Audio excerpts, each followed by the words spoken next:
Imagine you are standing on a windswept plateau, 40,000 years ago, and the first thing you notice isn't the predator lurking in the tall grass or the hunger gnawing at your stomach. It is the air.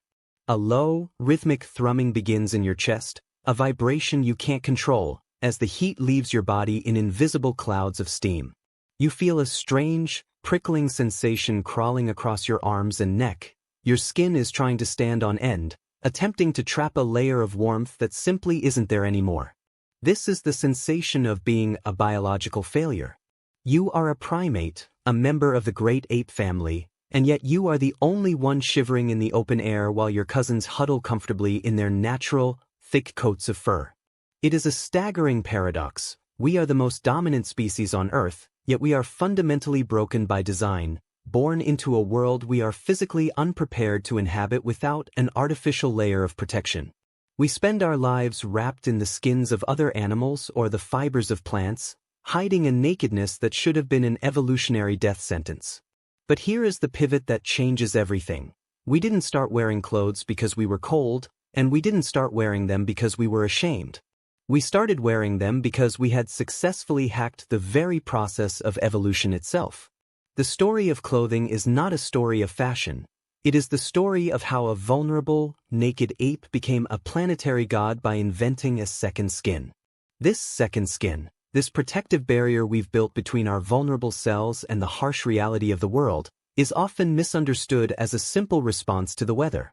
We have this comforting myth that one day, an ancient human felt a bit chilly, looked at a dead deer, and had a sudden moment of inspiration. We imagine a prehistoric aha moment where modesty and temperature control were born simultaneously. But if you look at the timeline of human history, that story falls apart almost immediately. For the vast majority of our existence, we lived in the equatorial regions of Africa, where the temperature rarely drops to a point that requires insulation. In fact, for a long-running endurance hunter, clothing is actually a liability. It traps heat and prevents the very cooling mechanisms that gave us our edge. So why would we ever start? The common belief that clothing was an inevitable invention triggered by the Ice Age is backwards. The evidence suggests we were experimenting with the idea of a second skin long before we ever saw a snowflake. We didn't wear clothes to survive the cold. We used the concept of the second skin to create an environment that allowed us to march into the cold in the first place. But if it wasn't the weather that forced our hand, what was the real catalyst? To find the answer, we have to look at something much smaller, much hungrier, and much more intimate than a mammoth pelt. We have to look at the parasites that have been traveling with us for 100,000 years, hiding in the dark. This second skin left behind a trail of breadcrumbs that archaeologists couldn't find for centuries, primarily because fabric and leather rot away long before they can become fossils. We have stone tools from millions of years ago, but we have almost no physical scraps of ancient clothing. However, a researcher named Mark Stoneking at the Max Planck Institute for Evolutionary Anthropology realized that while the clothes were gone, the creatures that lived in them were still here. He turned his attention to the human louse.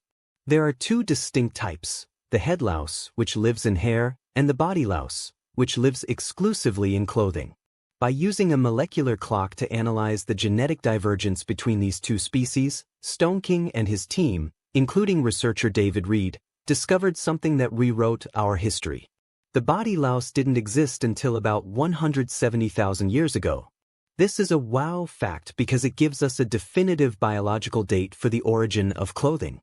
If the body louse evolved to live in clothes 170,000 years ago, it means humans were already wearing a permanent second skin while we were still roaming the African savanna. This predates our major migrations into Europe by nearly 100,000 years. We were dressing up in the heat, wrapping ourselves in barriers that had nothing to do with snow and everything to do with a new kind of social and biological identity. This realization turns the mystery on its head. We were a clothed species long before we were a cold species.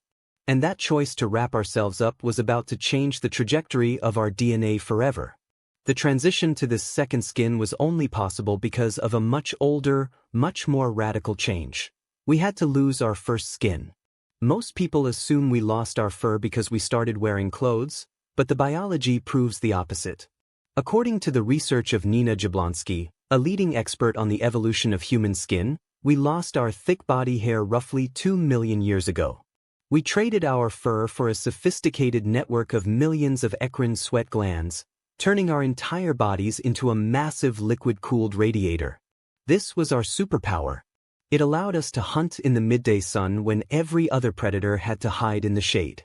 But it came with a terrifying trade-off. By becoming naked, we became incredibly vulnerable to ultraviolet radiation, skin damage, and the rapid loss of body heat the moment the sun went down. This was the opening of a massive evolutionary trap. We had optimized ourselves for the heat of the hunt, but we had left ourselves defenseless for the rest of the day. The second skin was the solution to this vulnerability. It wasn't just a covering, it was a modular biological upgrade. Unlike fur, which is permanent, clothing could be put on and taken off. We had invented the world's first piece of wearable technology, a barrier that we could adjust to match our needs. This was the moment the second skin became our primary tool for interacting with the world, but it also introduced a new kind of risk. If we became dependent on this artificial layer, what would happen when the environment pushed back even harder? Have become a creature that can no longer recognize its own reflection without its costume. As we moved further away from the equator, the second skin had to evolve from a simple wrap into a complex piece of engineering. This is where we see the divergence between our ancestors and our cousins, the Neanderthals. For a long time, we assumed Neanderthals were just as well-dressed as we were. After all, they lived in glacial Europe for hundreds of thousands of years. But the archaeological record tells a different, more haunting story. While Neanderthals were incredibly strong and cold-adapted, their clothing technology seems to have remained stuck in a primitive state. They primarily used simple clothing, heavy pelts draped over the shoulders, perhaps tied with a thong, but not fitted to the body. This created a massive problem with thermal efficiency. When you drape a hide over yourself, you create chimneys, where warm air escapes and cold air rushes in. Our ancestors, Homo sapiens, took a different path. We developed the eyed needle.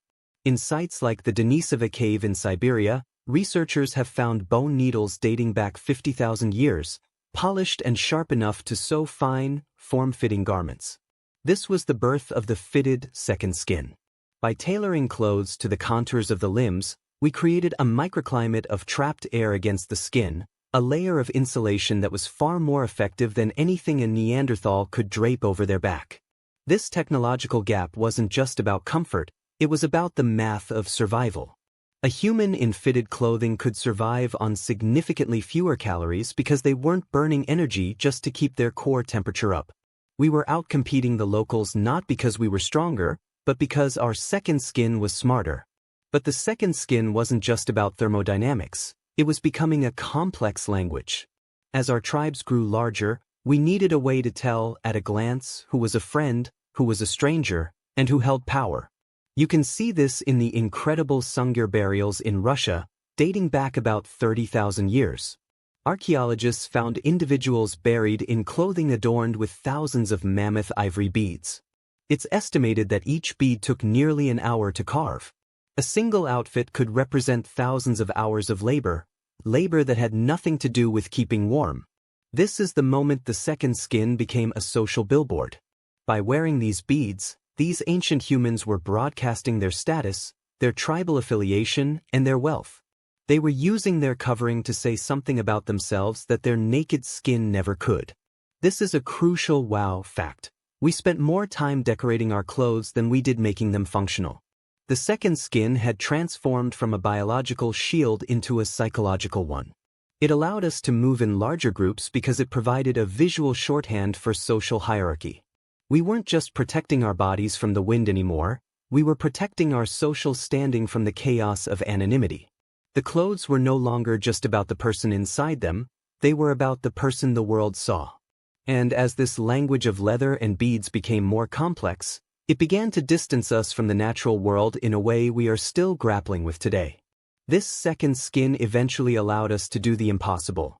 It turned us into a global species.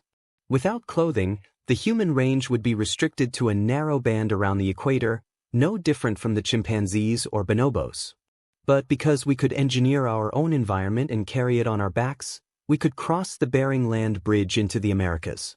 We could survive the brutal winters of the Siberian tundra. We could inhabit every corner of the globe. This is what researchers like Ian Gilligan call the complex clothing hypothesis. He argues that the transition from simple to complex clothing was the single most important factor in the success of modern humans during the last glacial maximum. While other hominid species were tied to their biological niches, we were untethered. Our second skin made us the ultimate generalists. We didn't have to wait for evolution to give us thicker skin or more fat. We just had to kill something that already had those things and sew them onto ourselves. We became a species that lives in an artificial bubble, a mobile sanctuary that travels with us wherever we go. This created a profound psychological shift. We began to see ourselves as separate from nature, as beings that exist on top of the world rather than within it. The second skin didn't just protect our flesh, it partitioned our minds. It created the us and the out there, a boundary that has only grown thicker with every passing millennium. But there is a final, chilling reveal at the heart of this transformation, one that reframes the entire history of our species. We often think of clothing as something we added to our lives, but in reality, it was a trade. By adopting the second skin, we effectively offloaded our biological resilience onto our technology. We are now a species that is physically incapable of surviving on our own planet without an artificial assist. If you were to take any other animal and place it in its ancestral habitat, it would have the tools to survive. If you take a modern human and place them in the middle of a forest at night, even in a temperate climate, they are likely to die of exposure within hours. We have become biological dependents. The second skin is no longer an accessory, it is a prosthetic organ that we cannot live without. We have traded our natural toughness for a fragile, technological agility. We are the masters of the world, yes, but we are masters who live in a state of permanent vulnerability, hidden behind layers of cotton, wool, and polyester. The very thing that gave us the world also made us its most fragile inhabitants. We have spent 170,000 years perfecting the art of hiding our true selves, and in the process, consider the reality of your own body right now. You are likely wrapped in multiple layers of fabric, unaware of the air moving around you, insulated from the subtle shifts in temperature that every other animal on the planet is currently navigating. You feel safe. You feel contained.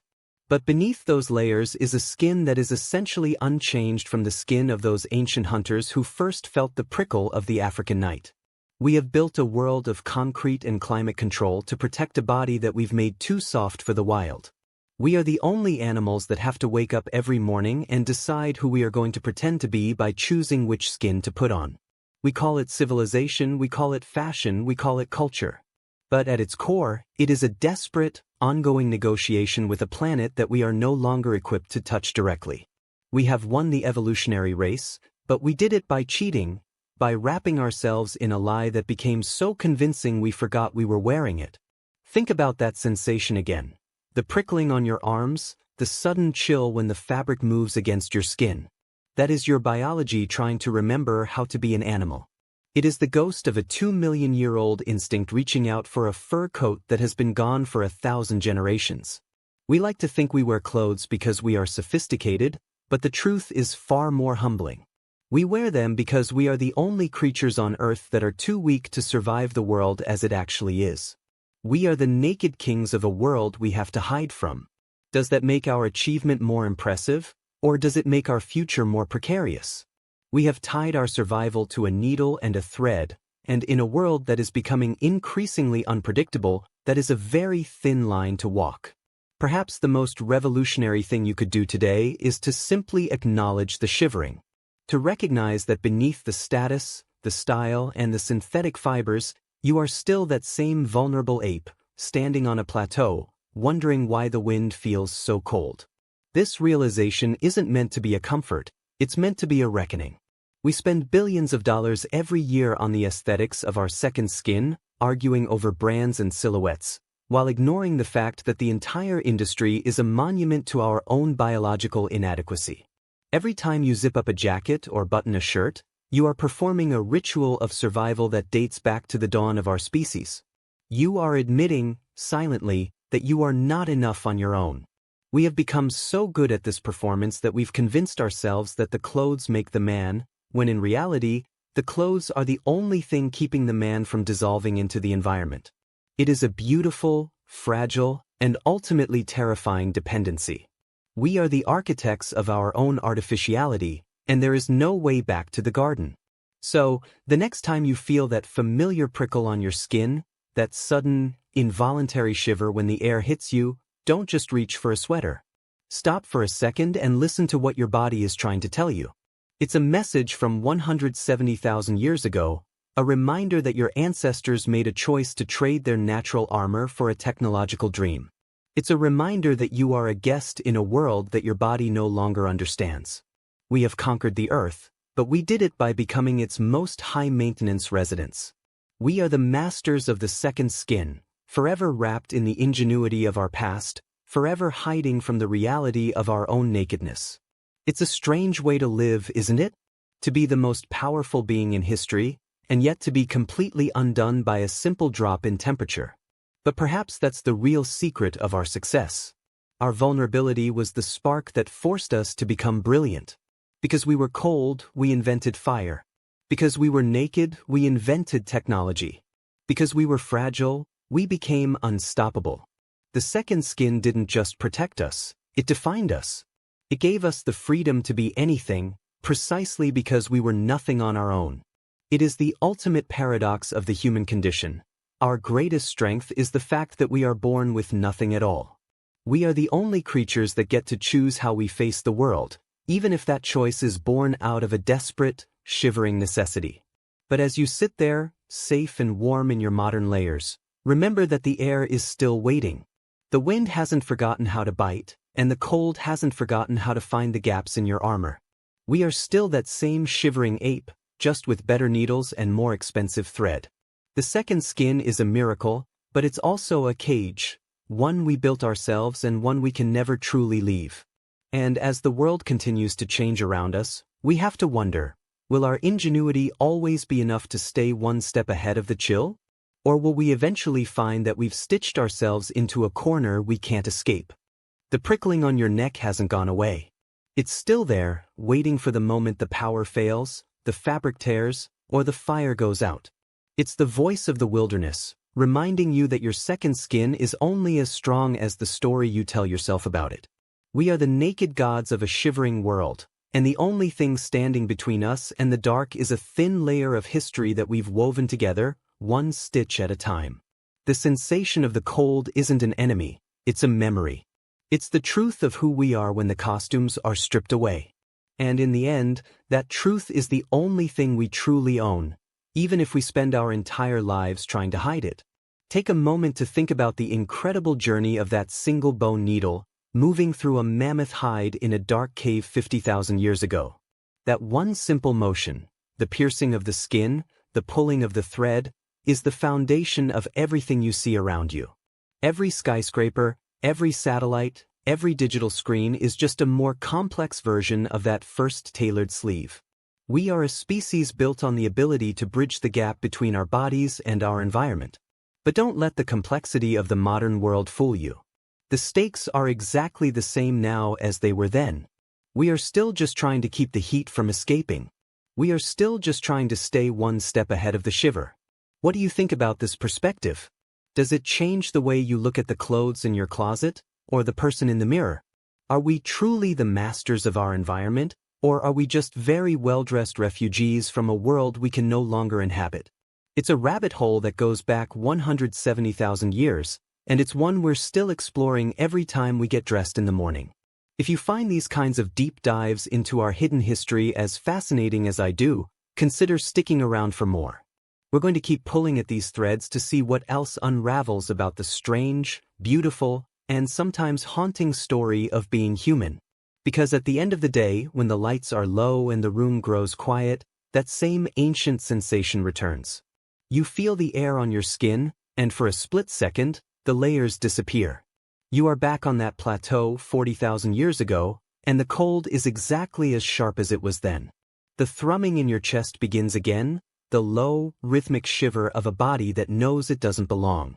You pull your blanket a little tighter, you adjust your sleeves, and you tell yourself you're safe. But the prickling remains, a chilling, definitive closing argument from the world you left behind. You can change your skin as many times as you want, but you can never stop being the animal that was born to shiver.